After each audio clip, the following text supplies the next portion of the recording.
Good morning, this is Chef Megan with the Edible Schoolyard New Orleans. This week, our friends in pre-K are reading a book called The Little Red Hen. If you have read this book, you know that it shows that the best way to get a job done is by using teamwork, cooperation, and working together. So Chef Alana and I wanted to use teamwork to make a video that shows y'all how to make bread.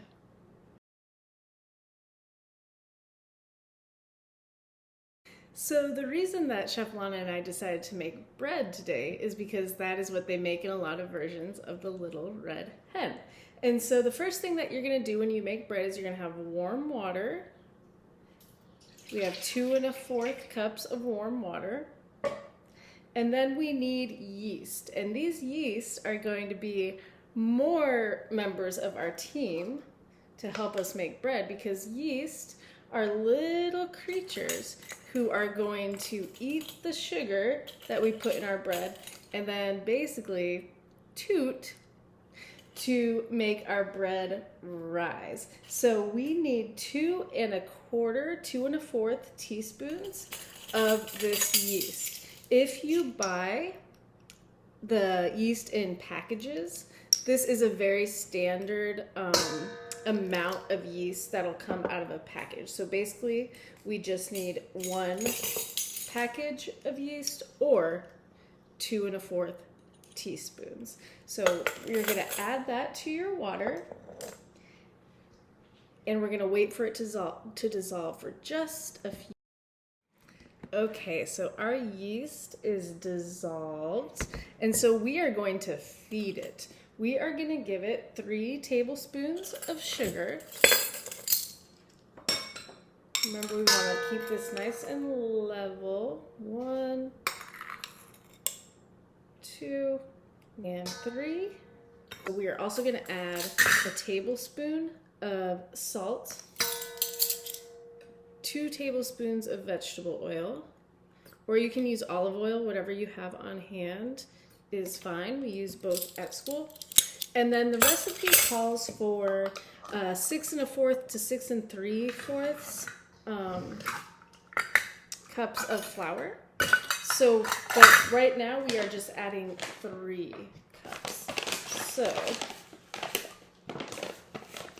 remember to level it out with your fingers. This is a fun time for kids to get involved and start getting dirty. So it's 3 cups for right now. Okay, so I've added all our ingredients and now I'm just mixing to combine everything. So you can use a wooden spoon or a spatula.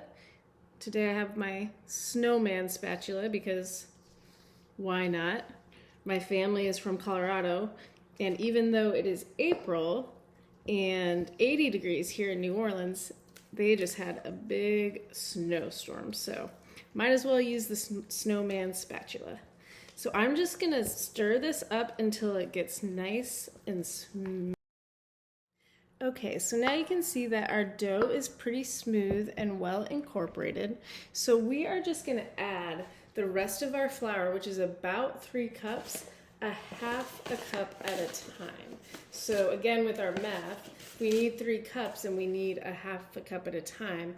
That's going to be about 6 scoops that we're adding in. But you want to add in each one. Make sure you're counting so you don't lose track. So there's 1. Stir it up so it's all together. No more dry flour bits. And then you're gonna do that for the next 1/2 cup.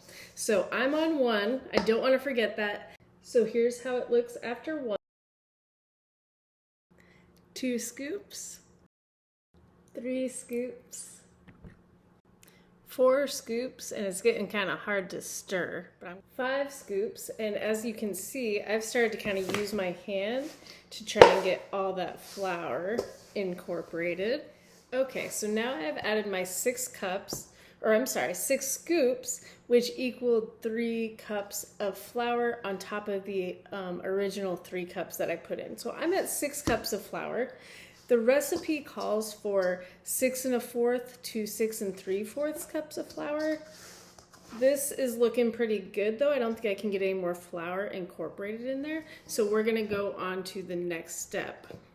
Okay, so our next step is the fun part. This part is kneading the dough. And I put out a video a few weeks ago that was specifically about kneading dough and how to do it with kids and how to keep it so it's not too messy and how you keep all your dough intact and not all over your fingers. So we'll talk about, Chef Alana and I will talk about that a little bit now, but you can also check out that video. So I'm gonna tilt my screen down here so you can see what I'm doing. So we wanna have a little bit of flour on your surface. You can cut off pieces of this dough and give a piece to each kid, or you can cut it in half and you can work with one half and while your student works with another half, however you want to do it, or you can take turns and pass it around. But my main tips for kneading are this. One, I tell my kids to use penguin hands, so you keep your fingers together and you use this part of your hand to push. And my other tip is to just fold and press. Fold, press, fold, press. So you can do this for a long time with your kids. If your dough starts getting super sticky and wet, you can add flour to your cutting board or to your table. The recipe calls for this to be kneaded for 8 to 10 minutes, which ends up feeling like a long time when you are kneading dough, but that just means more time for fun. I'm about 4 minutes in, y'all. I just want to show you how it's coming. It's getting nice and smooth. My arms are getting a little tired, but I'm gonna. All right, y'all, I did it. I did my 8 minutes. I think my dough looks pretty good. It's smooth. It's in a nice ball here. And so I'm gonna take the same bowl that I used before, drizzle some oil in there, the same oil I used before. We're gonna put our dough in the bowl, cover it with a towel or some saran wrap, and then we're gonna put it in a warm spot for around an hour, maybe up to 2 hours, just until it has doubled in size.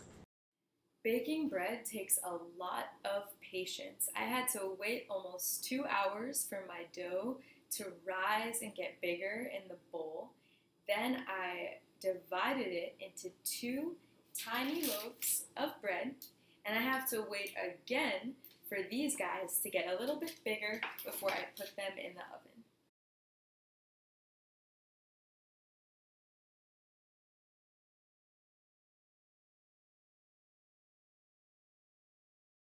All right, my timer went off, so let's check on my bread and see if it's ready to come out of the oven. I think it is, I can smell it. Ooh. And there we go. My bread is ready. I'm gonna let it cool on the tray before I cut into it. I love the Little Red Hen. I'm so excited that you got to read it this week, and I miss baking bread in kitchen as a way to practice working together. But I hope that you all worked together with whoever you are baking with at home to enjoy this delicious bread. I miss you all, and I'll talk to you soon. Bye, Pre-K.